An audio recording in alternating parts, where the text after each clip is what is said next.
founder and CEO and purveyor of fun at Palette Community here in upstate New York. And I am so excited to be back on this program, the Here For It Live, with special guest, Becky Smith. Hi, Becky. Hi. Thanks for being here.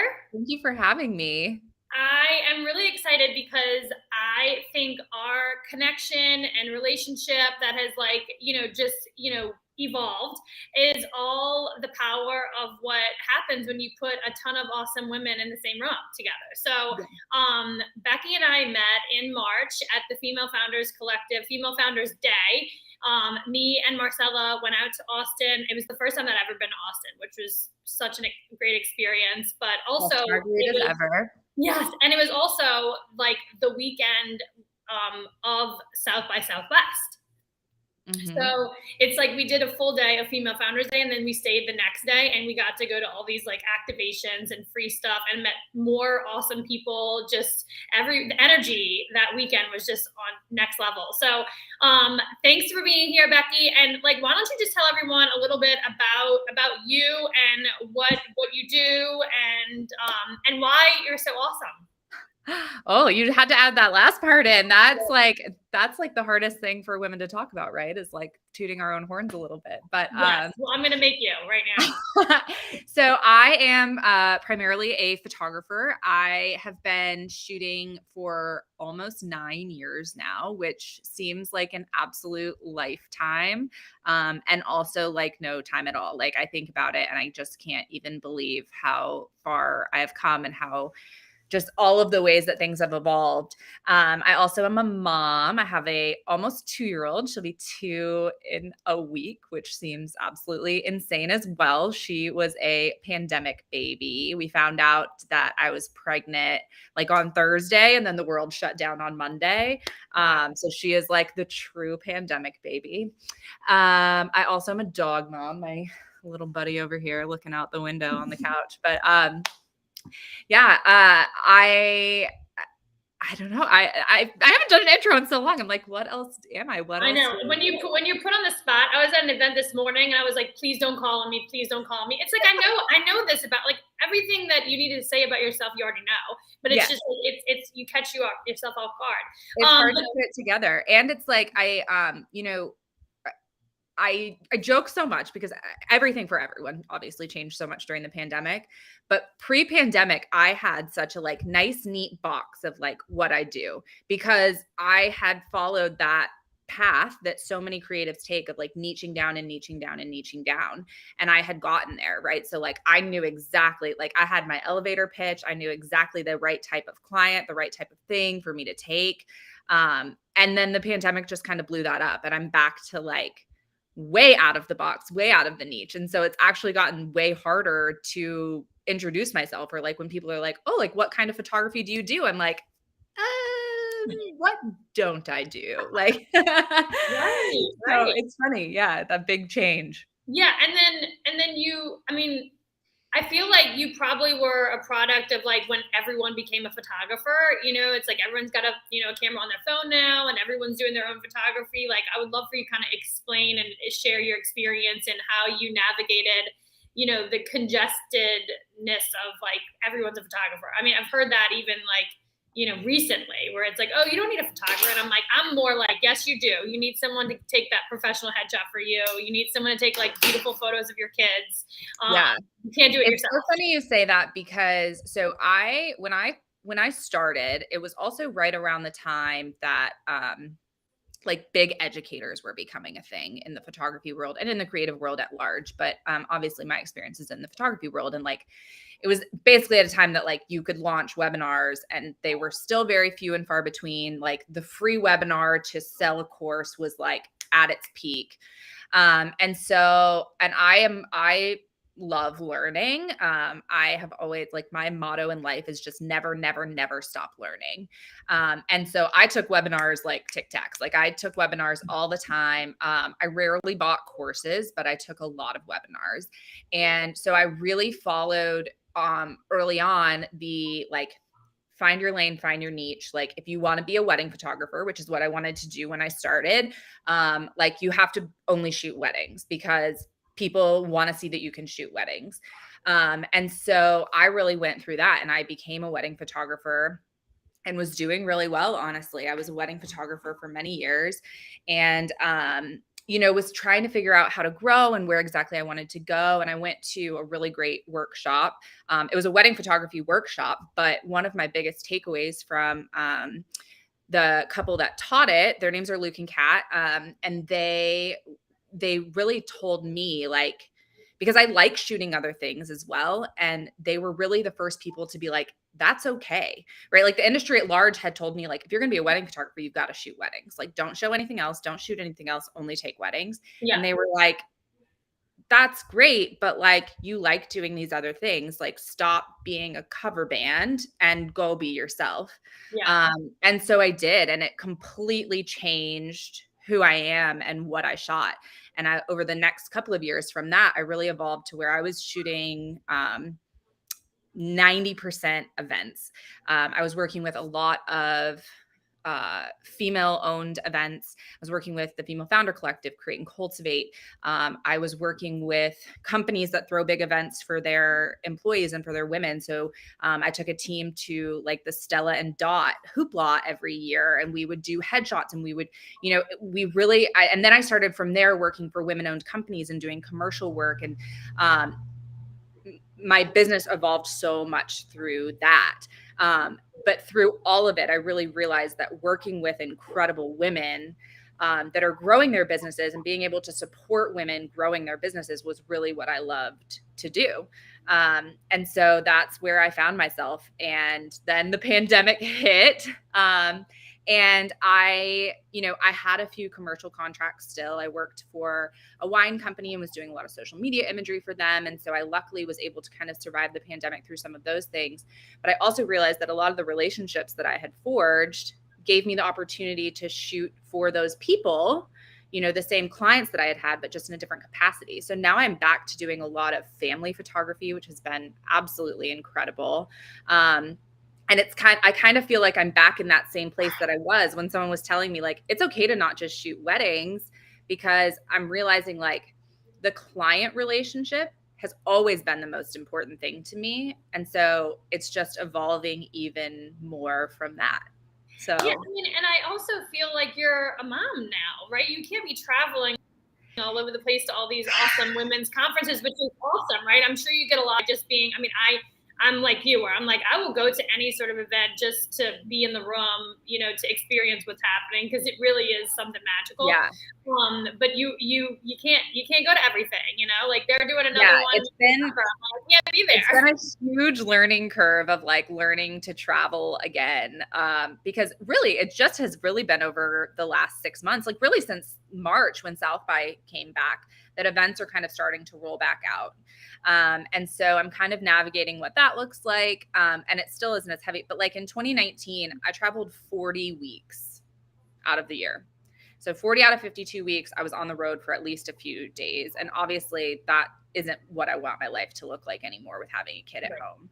So yeah, that has changed. That's changed a lot. And, I'm just figuring out day by day kind of what that looks like. And I think every mom navigates that in some capacity. And I don't know if it's taking me a little bit longer or it just feels like it is, but no, it's totally not taking you any longer. It takes you as long as it needs to take you, so some people figure out like early on, the first year of Nora's life, we were in a pandemic. So I think I traveled twice before she turned 1. Like specifically with a client. And one of the times she went with me for the project. So I didn't really have to figure it out, right? Because nothing was happening. And so things are still totally different now. But I just realized I didn't actually answer your question when I was talking about kind of how I got started, because you were talking about, a little bit about like being on your phone in professional photography. And I will say that I think we've kind of gone through the loop of that a little bit, of like when I started, phones weren't, they existed, but they weren't as great as they are now. And then people went on this ramp up of like, well, I can do it on my own. I've got this great phone now. Like, I'm just going to take my own photos. And now people are coming back out the other side and realizing that like iPhones are great for a lot of things, but actually professional photography still has a really, really big place in the world.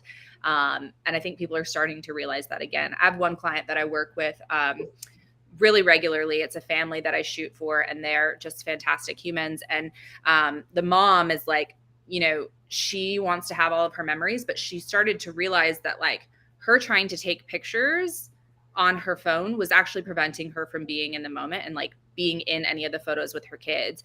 And so now she's prioritizing having professional photos taken so that she can just enjoy her moments while she's having them, and then know that she's still going to have professional photos of her family. And so that's been really huge. And I think that's something that we could talk about a lot more, especially as a mom, like make sure that you're in the photos too. And that does mean hiring someone else sometimes to do it for you. And it's well worth it in the long run. Yeah. Yeah. So like, oh my God, we could talk about this forever, because I also like feel like I went through the loop of that where it's like, yeah, you're taking your own photos, but then you don't do anything with them. They're all just sitting on my phone. And I'm not, so you're in Houston, you're based in Houston. I'm originally from New Orleans. So I don't know about it. I'm pretty sure that this is what it's like in Texas, where it's like you get photos taken, like, especially when you're a new mom, you have like baby photos, 6 months, a year, and then you put them on your walls and they're displayed everywhere. And I don't know. I do not do that with myself anymore, even though I'm from there and I live upstate New York now. Like there are no photos of my kids through the years. They're all just on my phone, even the ones that I have professionally taken of myself or of my kids. It's just like, we have that disconnect when it comes to, I think, more people just using their phones. They're not doing anything with them.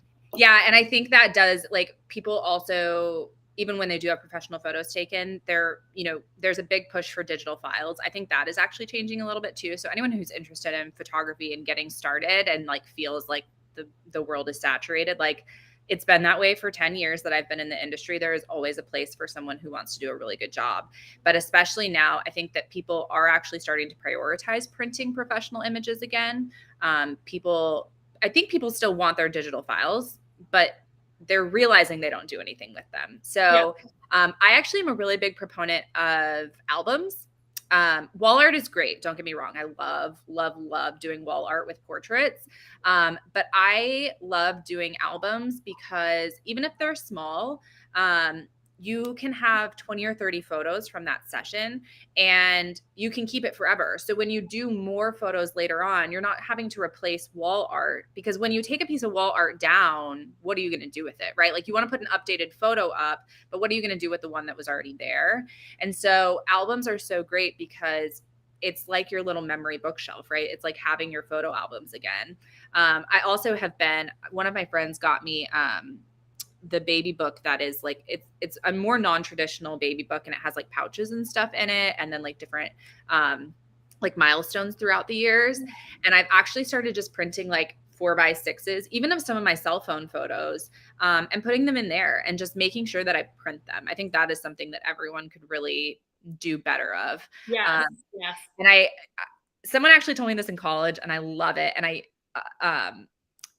he said that when he would like go to a concert or, have like a memento that he wanted to keep forever, he would put it in a book on his bookshelf. So he would just like take the concert ticket, stick it in a random book on his bookshelf, and put it on his bookshelf. And I started doing that. And now I do it with photos, because if you have books on your bookshelf that you're going to keep forever, you're likely going to open them again at some point.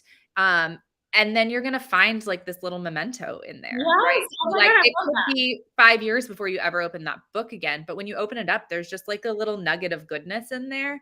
And I really love that too, right? Because we have, like, so many of us have a lot on our bookshelves, and I love kind of hiding little nuggets in there. Yes. Oh my God. I'm going to start doing that. I love that idea. It's just fantastic. Yes. I mean, all of my pictures, even like old school photos of my kids, are like just in a drawer, and in the junk drawer of all places. Like that's not where they should be. So I love that. So I kind of want to segue. Yeah, because you did talk about how, when you became a photographer and you niched down to just doing weddings, whatever, then you niched back out and you started doing these other events. But like, also, when in all of that, did you find time to write a children's book? So it's so funny. This season has been just, absolutely insane, as I'm sure it has for a lot of people. But I'm really learning that creativity doesn't have to just be what we're in, right? Like so many of us have been lucky enough to make our passions our work, but then we've just focused on that. And the reality is that I actually love doing a lot of things. So I've actually started painting again recently. I'm trying to like kind of do these other creative things. But yeah, I wrote a children's book, and it's been just like a passion project completely. I self-published it. I talked to some publishers and some partner publishers. There are a lot of different ways to go about it, but nobody wanted to do a board book. So it's a board book. It's really for ages like 0 to 3, because it's cute for kids like to play with when they're really little. But as they start to learn their words, it's very repetitive, and it has a lot of just like the cadence in it. And so it's one of those books that kids can really start to memorize the words as they're learning to read. And then they really start reading it to you as they get along. Yeah. But yeah, I actually wrote it before I was pregnant with my daughter. So this was a few years back, and I just was kind of like looking for another creative outlet. And so I started this project, and then it took me so long to finish it that I had to redo the dedication, because I had dedicated it to my nieces originally. And then my sister had my nephew, and I had Nora. So I had to redo the dedication page. But it has been a complete passion project, and it has really been a reminder and a good invigorator that like our creativity expounds. Like, you don't have to keep it in your own niche, right? Like, I might not be the best writer on the planet, but I've really loved doing this. And I love seeing kids that love this book. Like, when people send me videos of their kids just obsessed with this book, it makes me so happy. It's about my dog. It's about Watson. Hey, buddy. Watson, come here, buddy. You want to come say hi? Oh my gosh. Where are you going? Come here. You were supposed to come right here. You have to send me a photo of Watson, because I have to show it to Zia. So she loves your book. I brought it home with us when we met. Like, so a lot of times people are like, "Are you always like this ridiculous in real life?" And I'm like, Becky can attest that I basically like tackled you after the event, you and like the other photographer that were at the event. I was like, "This was so much fun," and we needed to know where to go next to go to dinner or something. And it's like we hit it off. And then your friend is who mentioned. And I'm like, "Yes, give me this book." And it's great. I brought it home, and it was also amazing because I didn't have to like, I'm not like a souvenir person, So Mm-hmm. like when I go travel, I kind of think it's like, I'm not going to bring home like some, trinket that says, Austin on it for my kids. So the book was amazing, and Zia loves it. And it's just, she reads it too. Like it's so easy for her to do on her own, which is really cool. Yeah. It's been the absolute greatest. And I'm happy to, if anyone is interested in looking at a copy, I'm happy to maybe, if, like 5 people want to email you and say that they want it, like I'll send them copies of it. Like to whoever. No, we need to buy the book. Everyone needs to buy it. You can put the link out there too, but I'm happy to also give a couple away. And yeah, it's about our dog Watson. It's called Watson's Big Adventure. And he is a big fluff ball of a dog, and my daughter is obsessed with him. Kids love him because he's just like so cute and friendly looking, and he also just loves kids, which is actually why I wrote the book about him. Even before we had kids, he just loves kids. My illustrator was unbelievably fantastic. I mean, she just did such a good job bringing Watson to life. It looks so much like him. Yes. But it's the best. And I really just like, I want to encourage people that like, if you have any interest in doing something, even if it's like feels completely out of your realm, like just do it. Like I literally wrote this book in like the notes on my phone, because it just kept coming into my head and I couldn't get it out of my head. And I finally just put it into a note on my phone, and then went back and added pages and adjusted it. But it was like, it wouldn't leave my brain. Yeah. And I don't know if you've ever read Big Magic, but it felt like that. Oh, wait, did you just say Big Magic? Yeah, like it felt like that. Like it just was like implanted in my brain. And I was like, if I don't do something with this, like I'm going to lose it. It's going to go somewhere else. It's going to find someone else. And so I just did it. And it hasn't been a huge money maker. Like I'm still exactly trying to figure out how to like market and sell this thing, because we do have tons of copies of it and I love it. And I know that kids love it. So like more than anything, I'm like, I just want more people to have it because I love it so much. But it's been the greatest. It's been the greatest creative passion project I could have ever had. Oh my God. Yeah, no, so if no one's ever read this book, Big Magic by Elizabeth Gilbert, it really is a game changer. Mm-hmm. And I remember when I read that book, it was like, I had already had the idea about palette, but I read that book and then it was like, okay, I have to do this. I was like on fire at that point. And I don't know what it is in that book but made me just, the momentum or what, I don't know what it is, but it really catapulted me into like just taking the action to do it. And there's something in that book about like there's only one, there's like one planet, right? And there's like all these people on the planet. Someone else on the planet is bound to be having the exact same idea as you. So are you going to let them beat you to it, or are you going to do and even then, the way in which you actualize the idea is going to be different. And it was just like such an unlocking in my head when I read that, that I was just like, yeah, I'm doing this.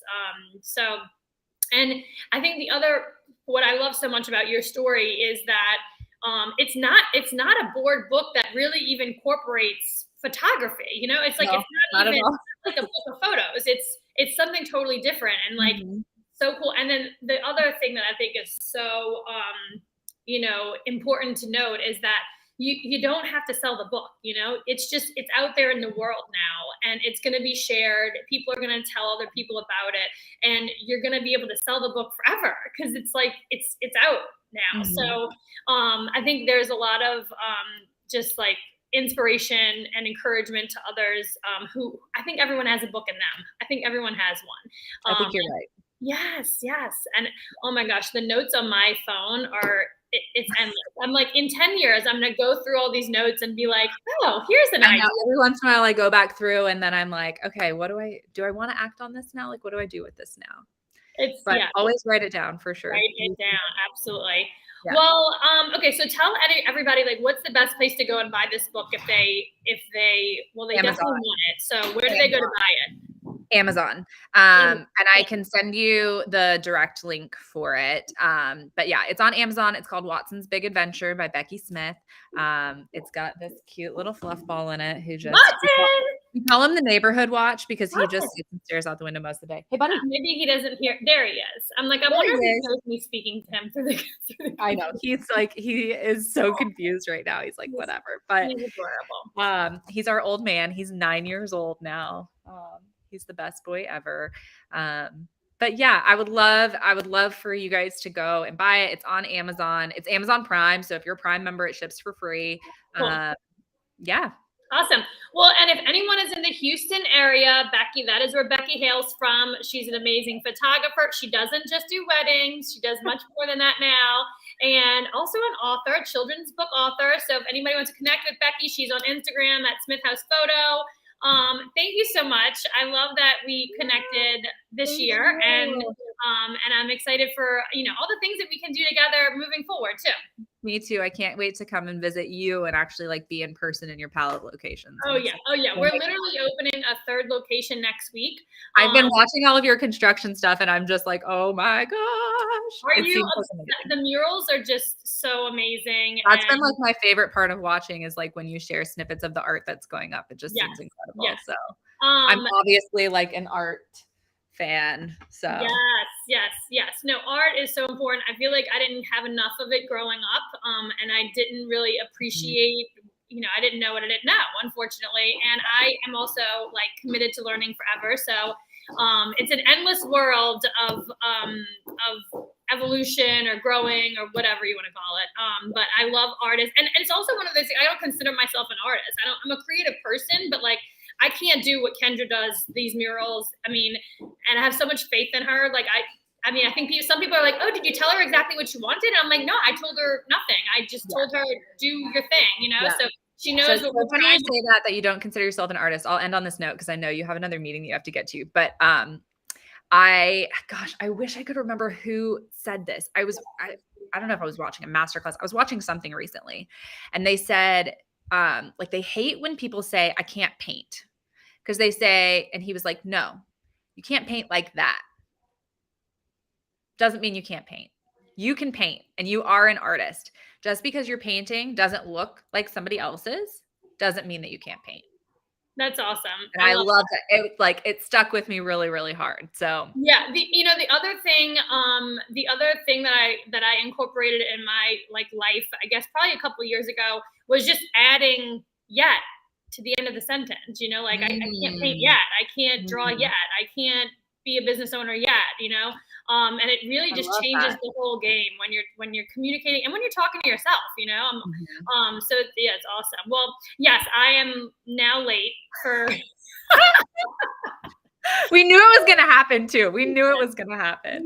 we did. We know ourselves so well. So thanks again so much for being here. Anybody who wants to get a hold of Becky, she is amazing. She's on Instagram at Smith House Photo. Get in touch with her, and I will see you again very soon. Yes, sounds good.